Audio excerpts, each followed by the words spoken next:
Hello, my name is Catherine Deveny. Welcome to Writing for Cancer, which has been brought to you by the Peter MacCallum Cancer Centre here in beautiful Melbourne. I'll be running you through 6 online writing classes and am so delighted that you have interest in this and you are going to be on this journey with me. The people who have been on the journey so far who have helped build this amazing set of 6 modules, I'd like to introduce you to. On my right is psychologist Ella Sexton. Hello. And to my left is psychiatrist and author and broadcaster and a whole lot of other things, Professor Steve Allen. Hello everyone, welcome. Ella, what are you hoping that they get out of these online writing journeys? We're hoping you have fun, that you learn a bit about writing and learn a bit about yourself. Steve, anything to add? Maybe a tiny bit of background too. About 2 years ago, Catherine was invited by the Peter Mac to do some classes here in the Wellbeing Centre, and they were so successful a book resulted. And then from that we wondered whether they could go online and of course give even more people benefits. So I guess what I'm hoping people get out of it is that they develop some writing skills and they use those skills to help them navigate their way through cancer, really. And that could be in anything from thinking about your cancer, thinking about yourself, thinking about how you interact with others, your health professionals, your family, your friends, something that we thought would be useful for everyone, and so we thought it'd be worthwhile giving it a go and seeing what comes from it. I'm hoping that people also have fun. I hope that they're really surprised, and I hope that they get something out of these writing classes that they didn't expect. Yeah, and I think they will. And I'm sure they will. No, but that's because it's an experiment not an experiment, but it's a process between you and the audience, the audience. So let's see where this goes, and I just really hope it's useful and you benefit from it in some way. Good idea. Let's get cracking. To begin, I'd like to talk a little bit about writing. We're going to start with a 5-minute exercise where I just want you to write your stream of consciousness. It might be useful for you to know that I'm actually dyslexic, so like 10% of people in this world, reading and writing, decoding and encoding is not that easy for me. So when I was young and I'd say I want to be a writer, people would say to me, well, you're never going to be a writer because you can't spell. To which I'd respond, but I don't want to be a speller. I want to be a writer. They'd say, but you're never going to be a writer because you don't read enough. And I said, again, I don't want to be a reader. I want to be a writer.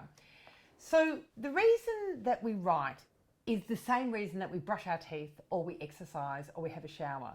We write because it makes us feel better. We don't write to be praised or paid or published or win prizes.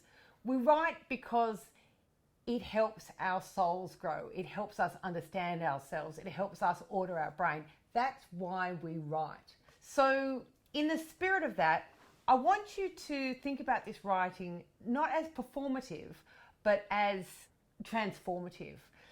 This is the most common exercise that I start my classes with. I want you to write for 5 minutes non-stop, and I don't want your hand to stop moving that entire time. I'm going to be writing along with you. I want you to just write like your piece of paper or your document is going to burst into flames as soon as this 5 minutes over. I want you to write stream of consciousness off the top of your head. Your hand can't stop moving. I don't care if you're doing it on a phone, on a laptop, or with a pen. It's all good. But you have to keep going. You can write slowly, you can write fast, but you have to keep moving. So probably before we start this exercise, it might be quite good for you to have a little placeholder or something to write when your brain stops dispensing words to you. So you could have a placeholder like, I love my neighbours next door, or I can't do anything with my hair, or you could be like Bart Simpson and say, I will not muck around in class again. To just have something to write for when your brain runs out of words to dispense, to come out your fingers. What we're doing here is getting the scum off the top of the soup. We're kind of peeling the onion here. I don't want you to put any thought or any value on what you write. I just want you to keep your fingers and your hand and your brain moving non-stop for 5 minutes. So, I've got a blank page. I'm sure you have too. 5 minutes, starting now.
5 minutes. How was that? That feel faster than 5 minutes or slower? Okay, so you've got your waffle. My strong suggestion is just to delete it or rip it up.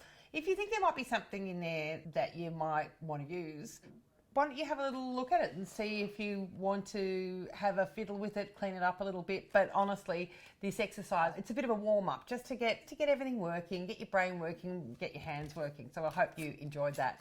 I just wanted to tell you one more thing. For every positive thought we have about 17 negative thoughts. So the writers all struggle with the same three things, which is procrastination, thinking their work is rubbish, and wondering about what other people think.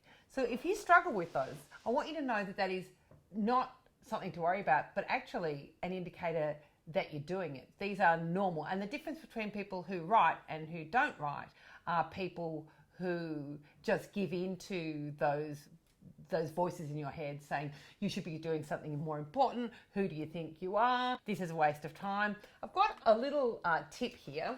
I'm mad for the writing gadget. No. N-O. And yes. Yeah.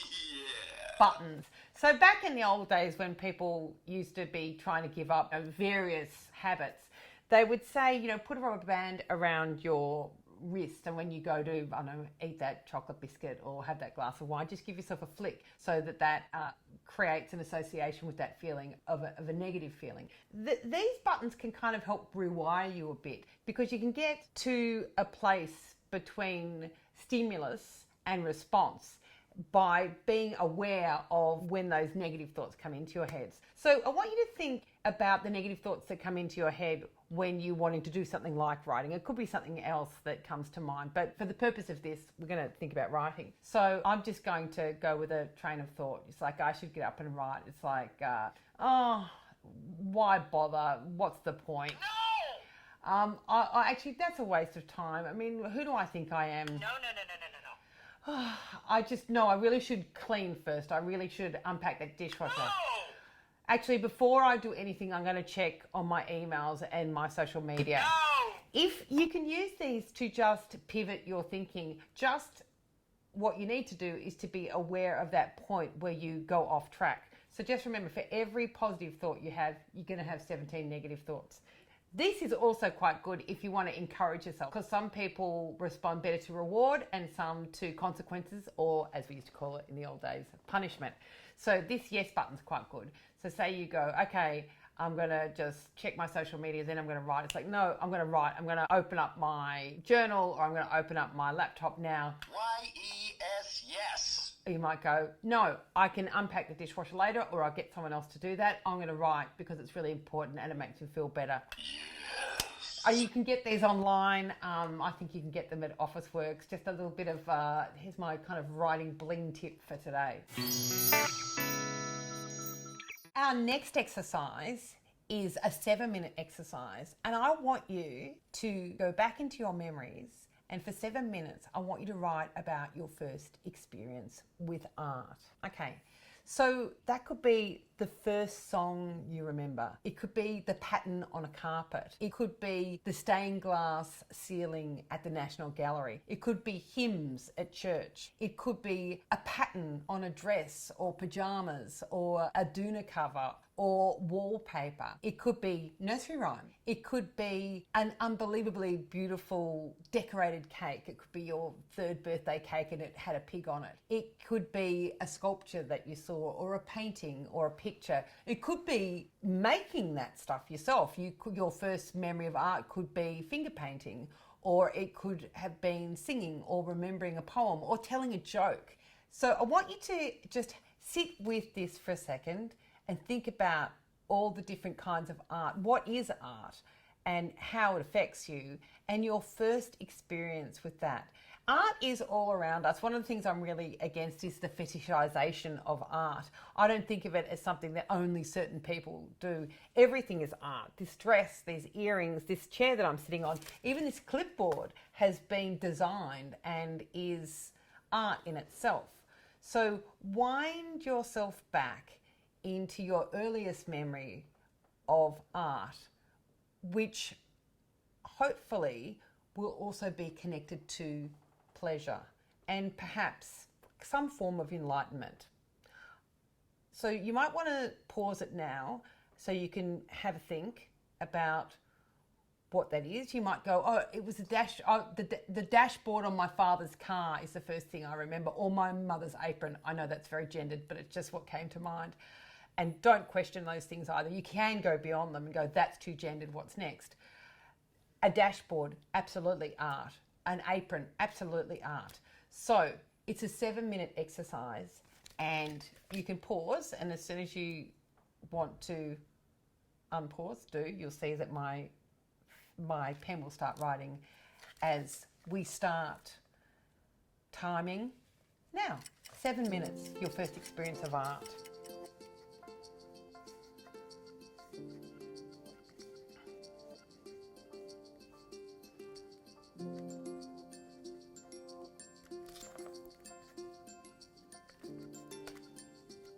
Oh, and also you don't have to keep your hand moving. You can vague off into the distance and have a think.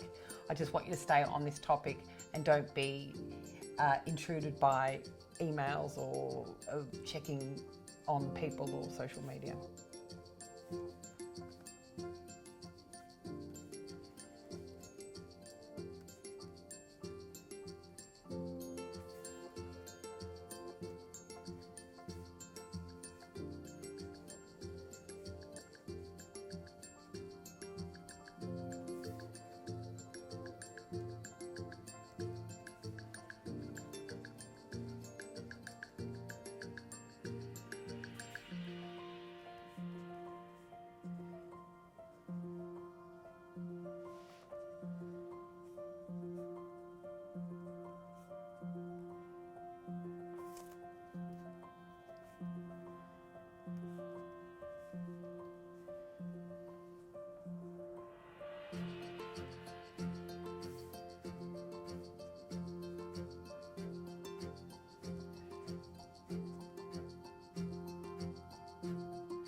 7 minutes. Did you make a bit of art? I reckon you did. Thanks for having a crack at that. I hope you enjoyed it. I did. Every time I write it, I find that I'm thinking about something else from my childhood. This time I thought about a dress that I had when I was 3, which had this big, it was yellow and it had this big floppy kind of collar and had like a tie, like a man's tie, like a bit of a Humphrey Bear tie on it. And I really loved this dress, but I used to get in trouble and have my hand tapped when I kept putting the tie in my mouth. But I loved that dress. It was an amazing piece of art. Well done. We're going to do a prompt exercise now. This is a really popular exercise in my masterclasses and retreats, and I love doing it myself. What's going to happen is you are going to write one story. It can be about whatever you like. It can be something that's happening to you, or total nonsense, or you retelling a story and threading that story through with prompts that I give you. So the way it will go is I'll say prompt number 1, and I'll follow that with a part of a sentence. You write that down and then you keep writing. And then when you least expect it, you'll hear me jump in and go, prompt number 2, and I'll give you another part of a sentence. You write that into your work and you keep going from there. There will be 6 prompts and you'll have 1 or 2 minutes at the end to wrap up. Are you ready? I certainly am. Okay, let's start. Prompt number 1, about last night. Prompt number 1, about last night. Okay, get cracking. Start with that sentence, keep going, whatever you like, real or not real.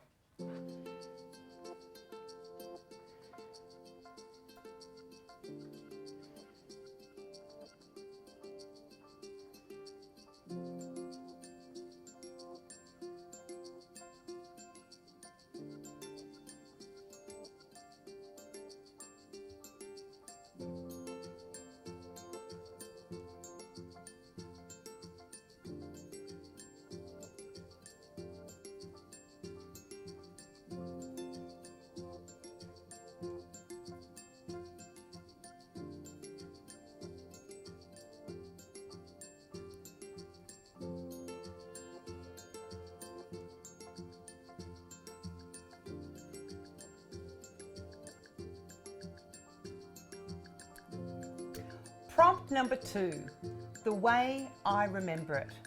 Prompt number 2, the way I remember it.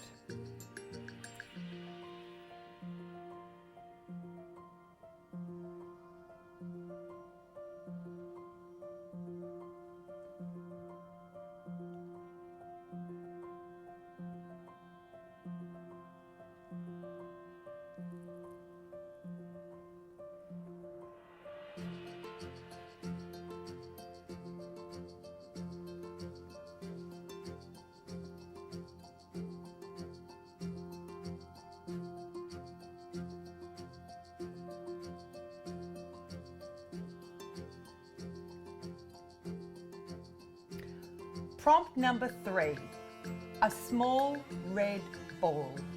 Prompt number 3, a small red ball.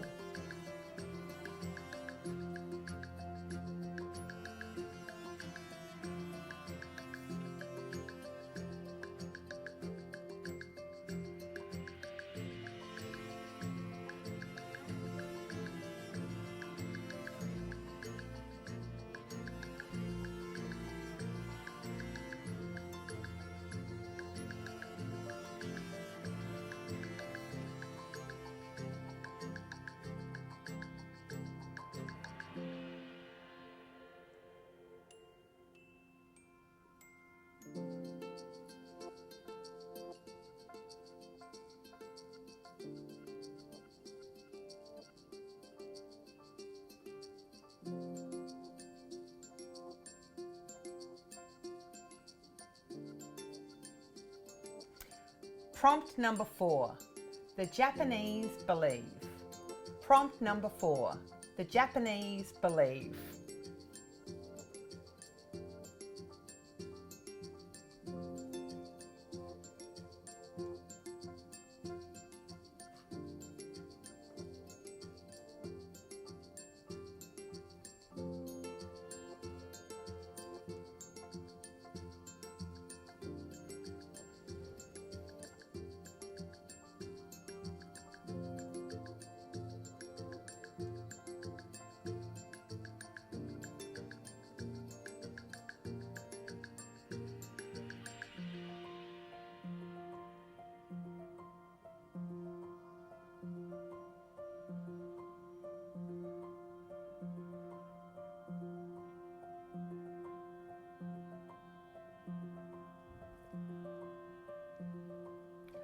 Prompt number 5, while we were waiting. Prompt number 5, while we were waiting.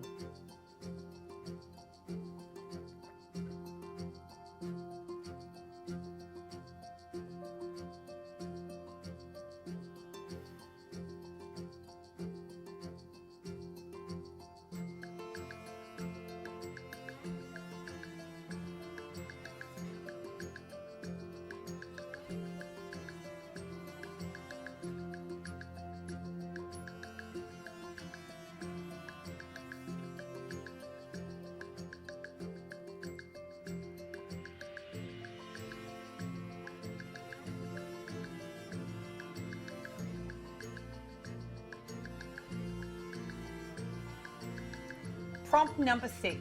This is the last prompt. Prompt number 6. It was brilliant. Prompt number 6. It was brilliant.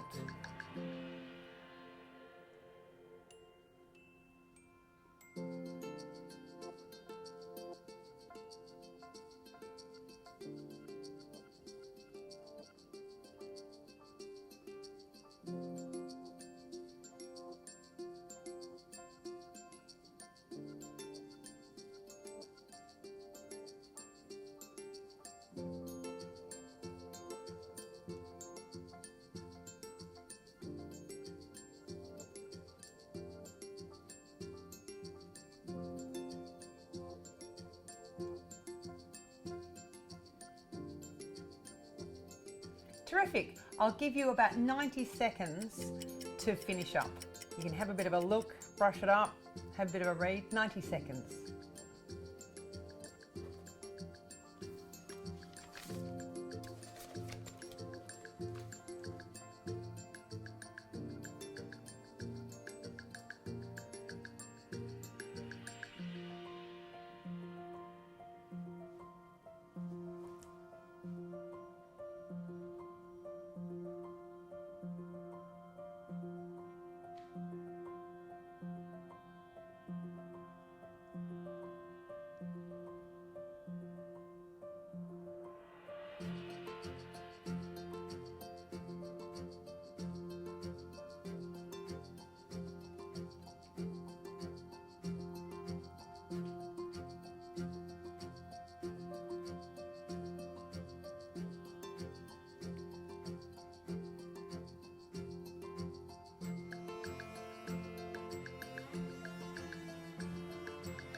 Fantastic. Well done.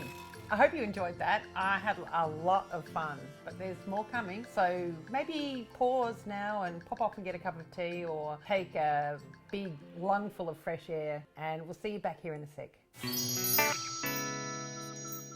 Look at us, we're matching. We look like bridesmaids. Okay. Now we're going to do a specific cancer writing prompt, and Ella, our psychologist, is going to be doing it alongside you. Are you ready? Grab something to write with. I'll give you a sec.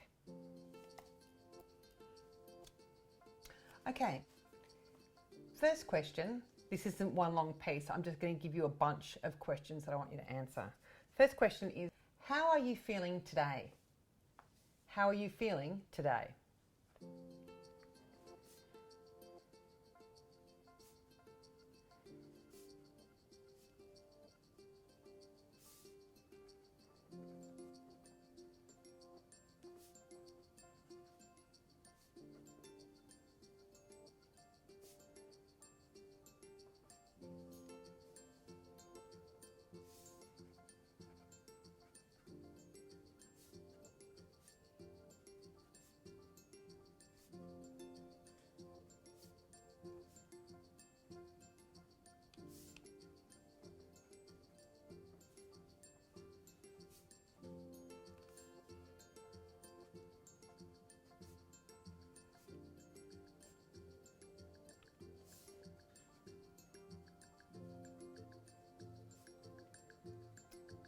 Second question, how were you feeling this time last week?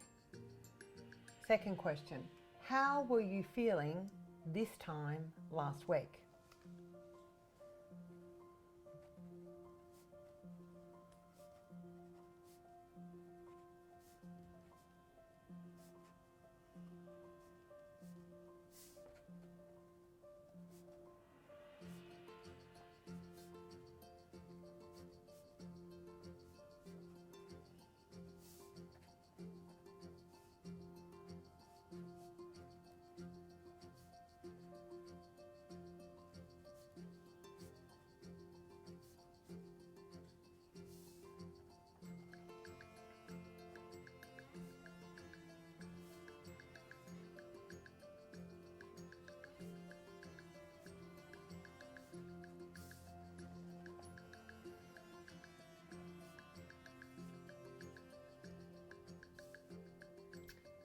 Third question, how were you feeling this time last year?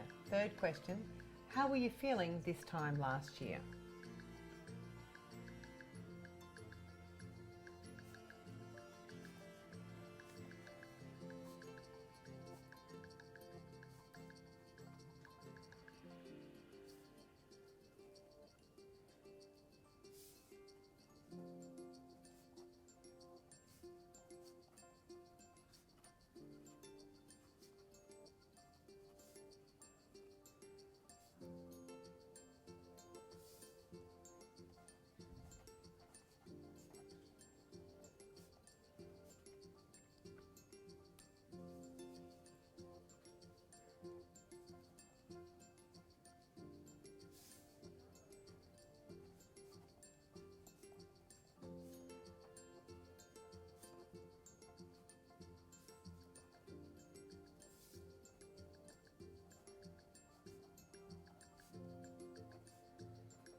Next question, how do you think people think you're feeling?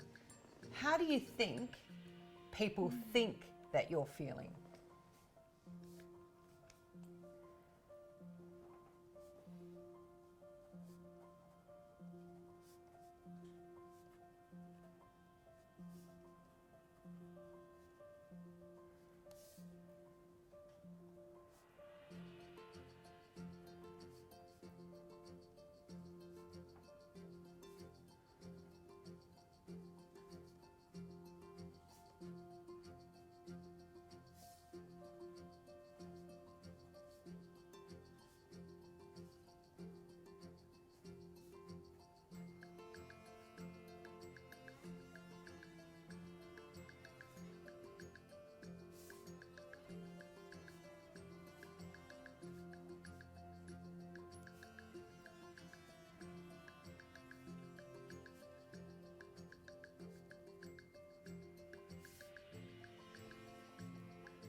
Last question, how are those people right and how are they wrong? How are those people right and how are they wrong?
Great. Well done. Ella is here. She's done that prompt exercise with you, that question exercise, and she's just here to check in with you. How did you go? Yeah, that was tough. Was it? But, yeah, thinking back, this time last year, you don't often think back that far. What do you think? I wrote it, but I found myself when I wrote it thinking, oh, this is really good. And then when I was reading it all out, I'm going, wow, this would be kind of quite tough. And I think that you could do it over a series of days and have a different response. Ella's going to check in with you, Mob, a bit. I wonder how you're feeling after that exercise. Maybe take a few moments now to think about how you found this activity and the other exercises today. And just be open to whatever you're feeling and whatever emotions might be coming up for you. And just take note of these. They're interesting information, grist for the mill. They might be quite unexpected. Yeah. So there might be something which sounds quite full on in one of these exercises, but actually your response to it is quite elevated and quite positive, and you go, that doesn't really add up. Or vice versa, it might be, write about your first experience with art, which is what we did earlier today, and you actually might have a kind of a fairly negative response to it or a traumatic response to it. So they don't always match up, but you really have to go with the flow. So it might be something you expected or it might be a surprise, and either is okay. Yeah, it is. And if you do them on different days, you'll have different results. So thank you for joining us on our first little journey into writing with cancer. We look forward to seeing you again. Congratulations, well done, and enjoy the rest of your day. Thanks.